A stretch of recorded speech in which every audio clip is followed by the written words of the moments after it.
사람은 이 땅에 태어나서 이 땅 떠날 때까지 죽음이라는 것을 생각할 때가 있습니다. 인생은 한마디로 시한부입니다. 정해진 날이 있습니다. 시간이 있습니다. 언젠가는 떠나야 합니다. 가장 큰 두려움 가운데 두려움은 죽음이라는 두려움입니다. 근데 그 죽음의 두려움은, 더 무서운 두려움은 반드시 사람이 죽으면 사후의 세계가 있는데 나는 과연 어디로 갈까?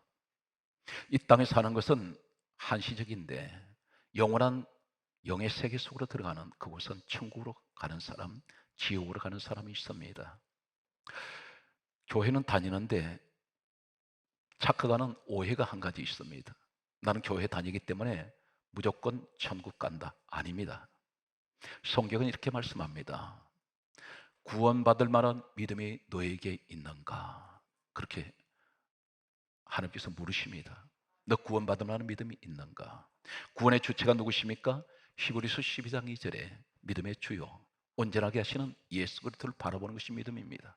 그 예수님이 나와 무슨 상관이 있습니까? 막연하게 예수를 믿는다는 추상적인 논리 가지고는 이해가 되지 않습니다. 진정한 구원받을 만한 믿음은 믿음의 주가 되시는 예수 그리스도는 나를 위해서, 이 땅에 죄 많은 죄인 된 나를 위해서 십자가에 친히 허먹고 티 없는 분이, 아무 죄도 모르신 분이, 빌립보서 2장 6절에 근본 하나님 본체 되시는 예수님께서 사람의 육신으로 오셔서 나를 위해서 죽으셨다는 것입니다. 이 사실 믿습니까? 이것이 구원받을 만한 믿음입니다. 나는 내 공로는 없고 나는 예수 그리스도를 말미암아 그분을 의지하고 믿음으로 나는 그분 때문에 천국에 갑니다. 이 확신을 가지고 있는 사람은 이 땅을 떠날 때까지 주님의 형상을 가지고 있어야 합니다. 그것이 과연 무엇일까요? 구원받을 만한 믿음을 가진 사람은 반드시 주님의 어떤 모습을 내가 닮아야 된다는 것입니다. 오늘 성경 말씀을 들으시다가 지금까지 이 말씀을 내가 잘못 알고 있었구나, 오해라는 제목으로 여러분에게 말씀을 소개하겠습니다. 본문 마태복음 18장 1절 말씀은 이렇게 시작하고 있습니다. 제자들이 예수님께 다음과 같은 질문을 합니다. 주여, 천국은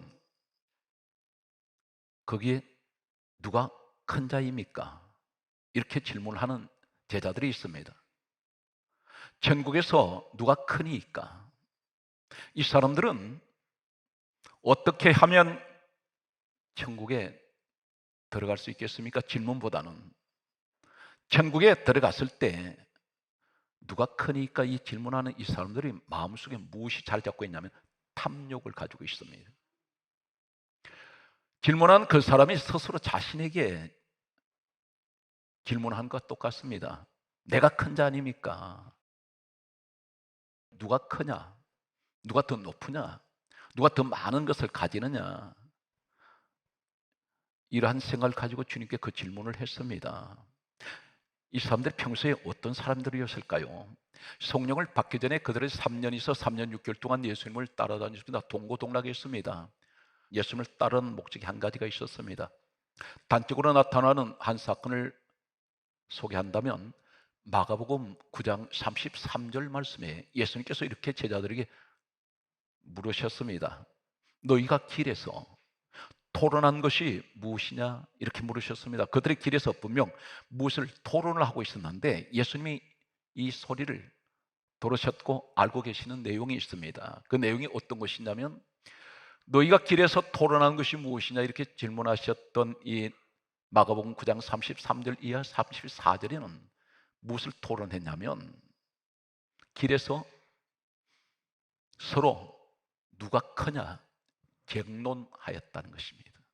이 사람들은 가는 곳마다 이 제자들 가운데서 내가 가장 큰 사람이 되고 싶었고, 그리고 더 높은 사람이 되고 싶었고, 이것이 늘 이 욕망이 계속 불일듯이 일어났던 사람들입니다. 주님보다는 천국에 어떻게 하면 들어가겠습니까? 그건 상관없고 거기 들어가는 것을 당연시했다는 것입니다. 이 모습이 우리의 모습이라는 것입니다. 예수님을 따르는 제자들, 당연히 나는 천국 들어갈 것이야, 오해입니다. 이 제자들은 나는 천국에 당연히 들어갈 것이고 들어갔을 때에 내가 거기에서 무엇을 어떤 자리에 앉을까 이 생각만 하고 있습니다. 교회 나오실 때 목적이 무엇인가요? 나는 더 크게, 더 높아지고 더 많은 것을 가지기 위해서 교회 나오시지 않습니까? 천국에 들어가는 것은 관심이 없고, 교회 나오는 것은, 예수님 만나는 것은 관심이 없고, 대신 기도하는 것이 이 땅에서 잠시 있다가 가는 한시적이고 시한부적인 인생 살면서 어떻게 하면 더 높아질까? 어떻게 하면 더 많은 것을 가질까? 어떻게 하면 더 사람들에게 크게 보일까? 여기에 집중하는 사람들이 너무 많다는 것입니다. 본문에 똑같은 상황은 달랐고, 사람은 다르고, 시대는 다르고, 시간은 다르고, 장소는 다르는데 내용은 똑같다는 것입니다. 예수님께서 이 제자들에게 이 질문했을 때, 천국에서 누가 큽니까? 이 질문했을 때 바로 마태복음 18장 3절에 예수님께서 성경에 이렇게 기록합니다. 한 어린 아이를 불러 주여 천국에서 누가 크나이까 묻는 이 제자들 가운데 이 어린 아이를 세워 놓았습니다. 어린 아이라 했습니다. 여기서 또 한 가지 가장 결정적인 오해가, 어린아이에 관한 내용으로 성도들이 알고 있다는 것입니다. 아닙니다. 전혀 아닙니다. 어린아이를 세워놓으시고 하신 말씀이 이렇게 말씀하고 있습니다. 누구든지 이 어린아이 같이 되지 아니하면 결단코, 이 말씀은 절대로 천국에 못 들어가느니라. 못 들어간다 했습니다. 여기 아이 이야기를 하니까 우리가 여기서 결정적인 오해가 무엇이냐면, 지금까지 그렇게 오해하신 분들이 계실 것입니다. 이 말씀에 대해서 어린아이 같이 되라 했더니, 어린아이는 순수하고 순진하고 착하고 아이들이 천진난만하니까 이 어린아이 같은 그런 모습이 되라는구나. 아닙니다. 전혀 아닙니다. 이 내용은 아이 이야기가 아닙니다. 이 상황을 알기 위해서는 지금 예수님 당시에 유대의 이 문화, 이 어린 아이들에 대한 문화, 그리고 어린 아이들에 대한 사회적인 인식, 어린 아이들에 대한 사회적인 지위, 어린 아이들에 대한 사회적인 신분을 우리는 이해를 해야 오늘 성경 말씀을 정확하게 설명할 수가 있습니다. 참고로 소개합니다. 아이가 태어났습니다. 그런데 어린아이가 자라면서 이 아이가 천사 같습니까? 모든 인간은 죄성을 가지고 태어납니다. 아이한테 욕을 가르치지 않았는데 아이가 욕을 합니다. 죄성이 있기 때문입니다. 아이가 거짓말을 부모님이 가르치는 부모가 어디 있겠습니까? 그런데 이 아이가 거짓말을 합니다. 죄성이 있기 때문입니다. 아이 손에 쥐고 있는 것을 뺐을 때에 이 아이가 발부둥을 치면서 소리를 지르면서 뺏기지 않으려고 아이가 몸부림을 칠 때가 있습니다. 그 마음속에 탐욕이 있기 때문입니다. 아이가 거칠게 싸웁니다. 아이가 도둑질을 합니다. 남의 것을 훔칩니다. 성경은 하나님께서 뭐라고 말씀합니까? 의인은 없나니 한 사람도 없다 있습니다. 다 죄 가운데 있습니다. 이 어린 아이를 제자들 앞에 세워놓으시고 하시는 말씀이, 너희가 이 어린 아이가 같이 되지 아니하면 결단코 천국에 못 들어가느니라. 이 말씀이 그렇다면 무슨 말씀일까요? 유대의 문화를 소개하겠습니다. 구약 성경을 소개하면 유대 민족사에 가장 처참했던 역사가 기록하고 있는 430년 이스라엘 백성들이 애굽에서 노예 생활을 한 적이 있습니다. 그때 하나님께서 이들을 노예에서 자유를 주시고 가나안으로 그들을 인도하시게 됩니다. 그때 인구 조사를 하게 됩니다. 출애굽기 12장 37절의 말씀을 보게 되면 인구 조사를 할 때 장정 60만 명이라고 기록합니다. 이 장정은 남자들만 계산하고 있습니다. 그 남자 계산이 어디냐면 민수기 1장과 2장에 만 20세 이상을 장정으로 계산이 됩니다. 여자 어린아이는 제외시켜버립니다. 이것이 유대 문화입니다. 그렇다면 예수님께서 계실 때에 이 시대 상황은 같은 유대 민족 이 문화는 어떤 문화였을까요? 마태복음 14장 21절 말씀을 보게 되면 유명한 오병의 사건이 있습니다. 물고기 2마리 보리떡 5개를 가지고 5천 명이 먹었습니다. 그런데 성경은 뭐라고 기록합니까? 여자와 어린아이 외에 5천 명이나 되었더라. 어린아이는 인구조사에서 제외시킵니다. 사람 수에도 들어가지 않습니다. 더 충격적인 내용을 소개합니다. 마태복음 19장 13절 말씀을 보게 되면 성경이 이렇게 강조합니다. 어린 아이들이 예수님께 기도를 받으러 나왔는데 제자들이 꾸짖었습니다. 꾸짖던 야단을 칩니다. 기도 못 받게 합니다. 예수님 가까이 못 오게 합니다. 이것이 당시에 어린 아이에 관한 문화 관습입니다. 왜 이렇게 어린 아이들에서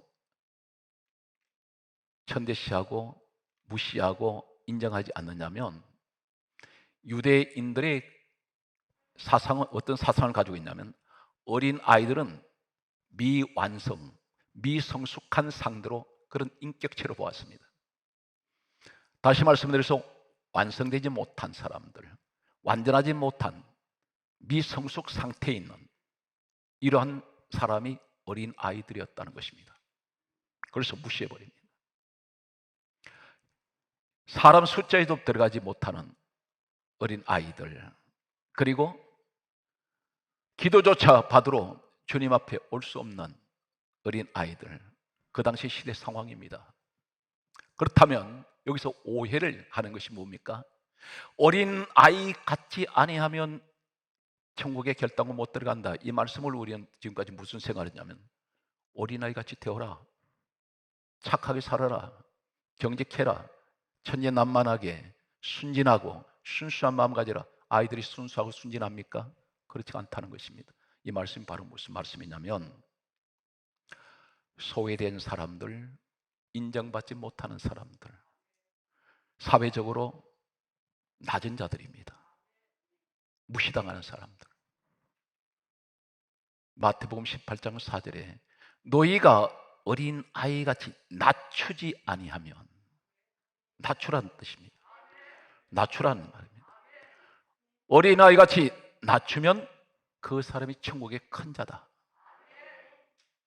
이 낮추다 이 말이 어떤 말씀을 쓰고 있냐면 성경 말씀을 보게 되면 오늘 본문 마태복음 18장 4절에 너희가 어린아이같이 낮추면 바로 이 사람이 천국의 큰 자다. 그렇게 말씀하신 여기 낮추면 이 말은 헬라어 영어 성경이 아닙니다.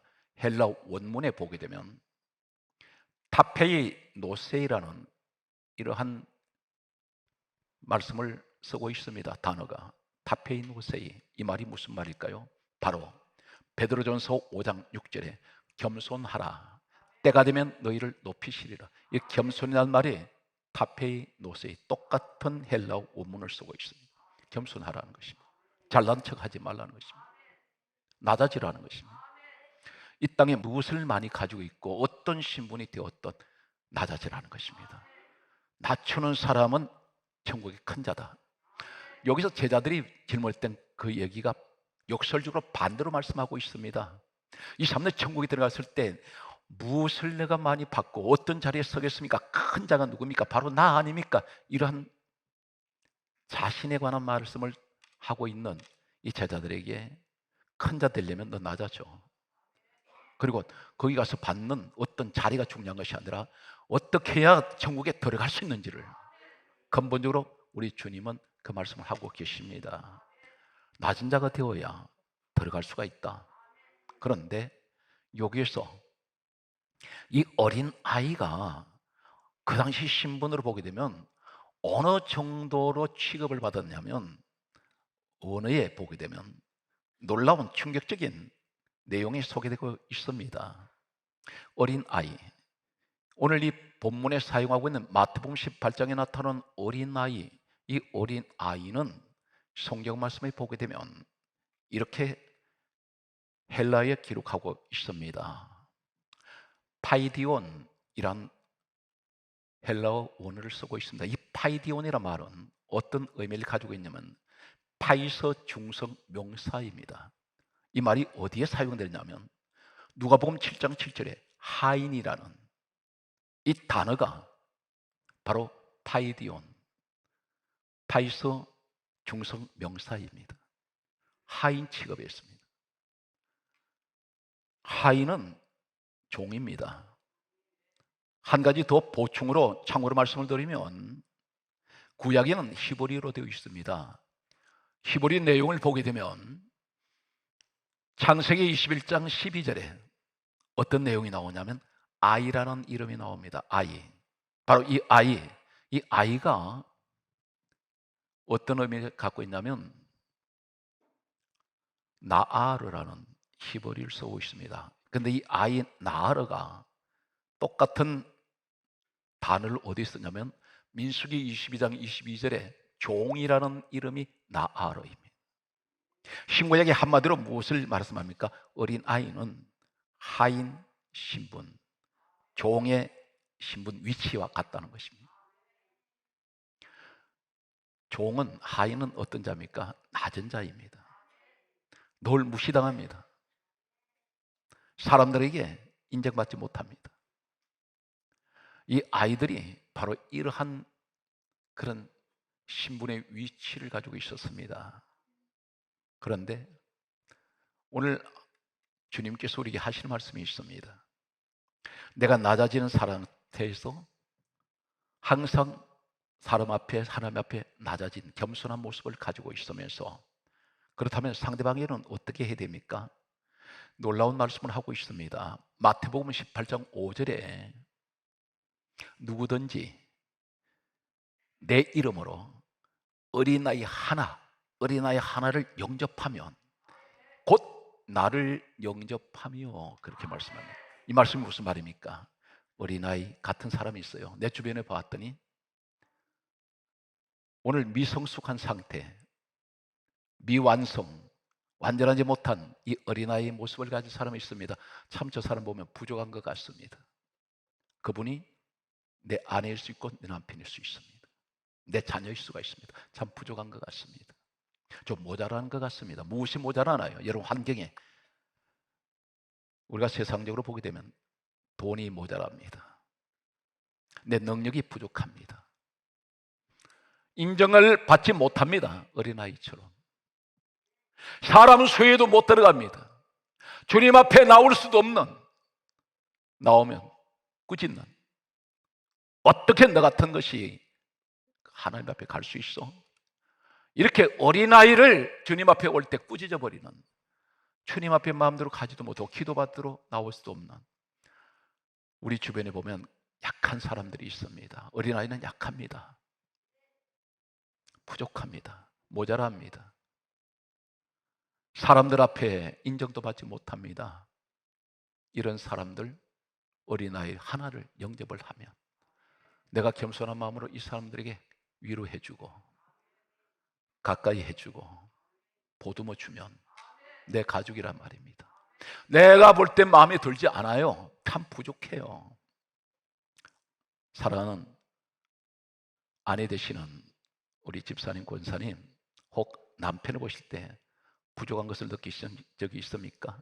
그런데 그 부족한 것을, 모자라는 것을 내 남편을 통해서 내가 이 사람을 섬기고 사랑할 때 주님을 섬기고 사랑하는 것이라는 것입니다. 반대로 남편 역시 마찬가지입니다. 내 아내가 부족한 것 같습니다. 내 마음에 만족을 주지 못하는 것 같습니다. 그러나 부부라는 것은 연합을 하는 것입니다. 50%만 내 마음에 만족한다면 완전합니다. 나머지 50%는 내가 채워야 됩니다. 그래서 부부가 연합하여 한 몸을 이루게 됩니다. 내 주변을 보면 소외된 사람 참 많습니다. 인정받지 못하는 사람. 오늘 본문의 어린아이처럼 이런 사람들이 있습니다. 사람 축에도 들지 못하는 사람. 나는 가난합니다.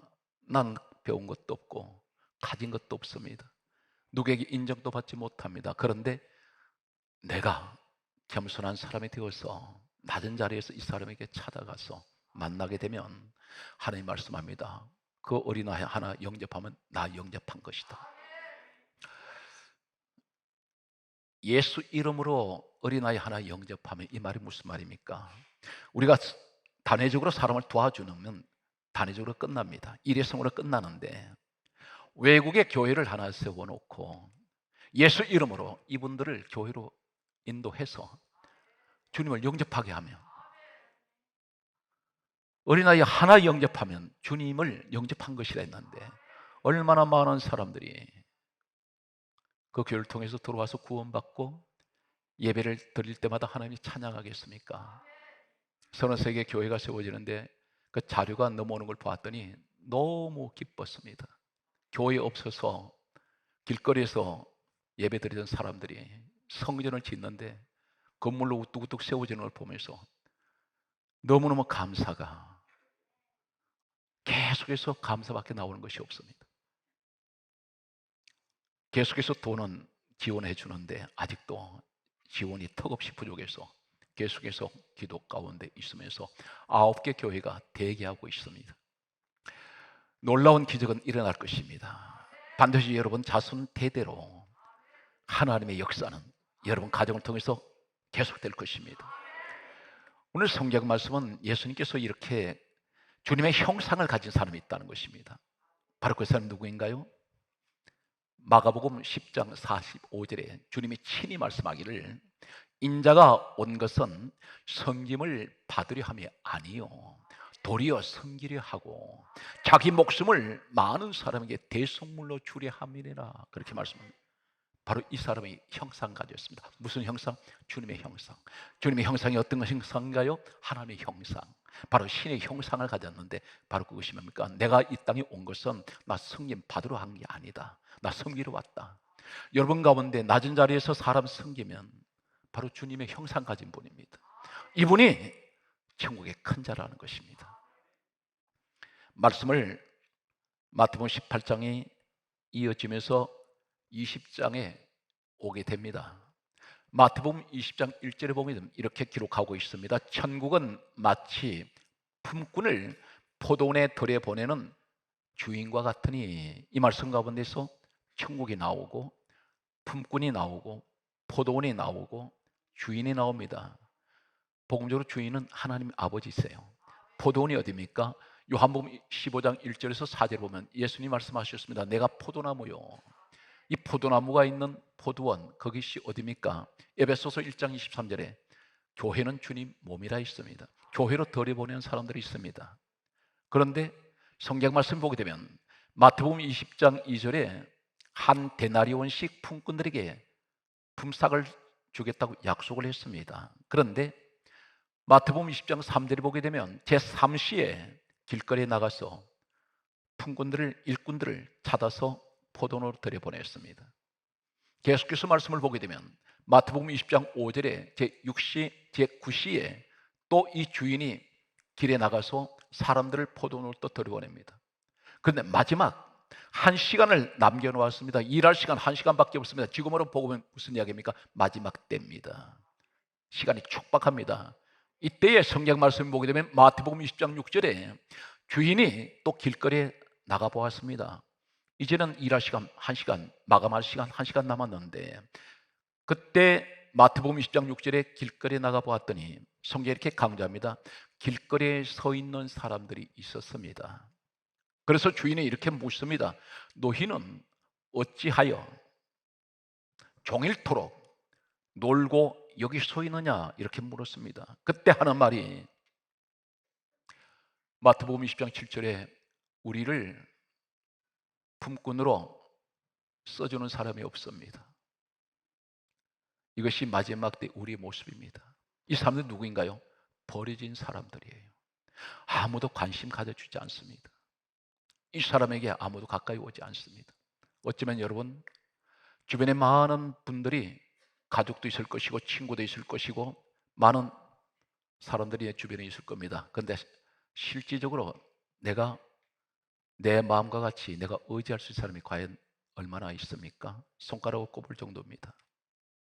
나를 찾아준 사람 없습니다. 나를 서줄 사람이 없다고 고백하는 이 일꾼들의 모습이 우리 모습입니다. 그런데 아버지 하나님께서 나를 인정하세요. 그리고 포도원을 들어가거라. 11절의 말씀을 보게 되면 먼저 온 사람들하고 약속을 했습니다. 한 데나리온씩 주겠다고. 그런데 이 사람들이 뭐라고 말합니까? 한 시간을 앞두고 들어온 사람들도 똑같이 한 데나리온을 주었더니 먼저 온 사람들이 불평을 하고 있습니다. 원망했다고 했습니다. 왜 원망합니까? 우리가 더 많이 일했는데, 우리가 더 수고를 많이 했는데 왜 저 사람과 똑같이 줍니까? 이 사람들 바로 누구냐면 오늘 본문 마태복음 18장 1절에 천국에서 누가 큽니까? 묻는 제자들의 모습이라는 것입니다. 교회에서 나 오랫동안 교회를 다녔는데 나한테 상급이 더 커야 되지 않습니까? 이렇게 질문하는 사람과 똑같습니다. 그런데 하나님은 공의 하나님이세요. 똑같이 골고루 주십니다. 그래서 주인이 하는 말이 내 것 가지고 내가 주는데 무엇을 네가 원망하느냐? 너하고 나 약속을 했지 않느냐? 한 데나리온. 오늘 사랑 성도들은 말씀의 결론입니다. 항상 무슨 일이 있든지 낮아지십시오. 겸손하십시오. 겸손한 사람에게는 다툼이 없습니다. 그리고 내가 겸손해서 오늘 어린아이 같은 이런 사람들, 인정받지 못하고 무시당하고 성숙하지 못한 사람들, 가진 것 없다고 무시하지 말고 가까이 그분들에게 가서 용접을 하세요. 그리고 주님께로 인도하시기 바랍니다. 오늘 성경 말씀의 결론은 우리는 사람 축에도 들지 못할 때가 있습니다. 많은 것을 부족합니다. 그런데 우리 하나님은 마지막 시대에 한 시간 일할 시간 남겨놓고 찾아오셔서 아버지 집으로 들어가라고 말합니다. 오늘 여러분들이 초대받은 바로 이 시대의 그 주인공들입니다. 힘들고 어려운 시간 승리하십시오. 그리고 사람 의지하지 말고 주님만 바라보세요. 결코 여러분 실망시키지 않습니다. 오늘 또 여러분과 함께 우리 주님은 함께 동행하시고 승리하시는 우리 주님께 감사와 영광을 올려드립니다.